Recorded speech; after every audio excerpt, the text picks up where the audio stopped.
Let's talk about how to change someone's mind. The first thing I want you to acknowledge is that it's an extremely difficult thing to do. I want you to imagine the thing that you believe in most.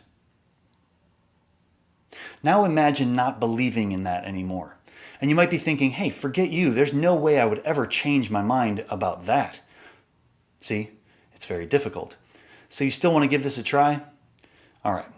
Let's say that there are two people. Alex only cares about himself, and Mindy cares about others. This is important.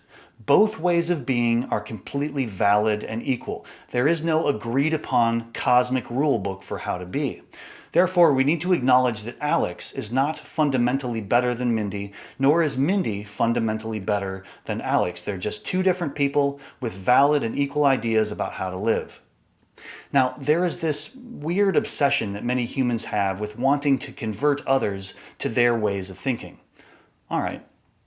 The worst way to change someone's mind about something is to attack the way they are. The worst thing for Alex to do is to say, hey, Mindy, you're an idiot because you care about other people. You're evil and you should just mind your own business and focus on yourself. Just like it's the worst thing for Mindy to say, hey, Alex, you're an idiot because you only care about yourself. You're an evil person and of course you should care about other people. 100% of the time, saying this will cause the other person to dig themselves deeper into their respective belief. This does not help us change their mind. If you only care about yourself and you want others to feel the same way, then spend your time being the best at caring about yourself. Explore all the benefits and show everyone how great it is.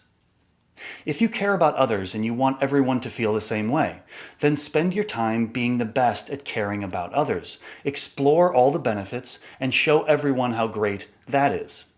At the end of the day, Alex might look at what Mindy is doing and say, hey, that looks like a valuable way to live. Maybe I will give it a try.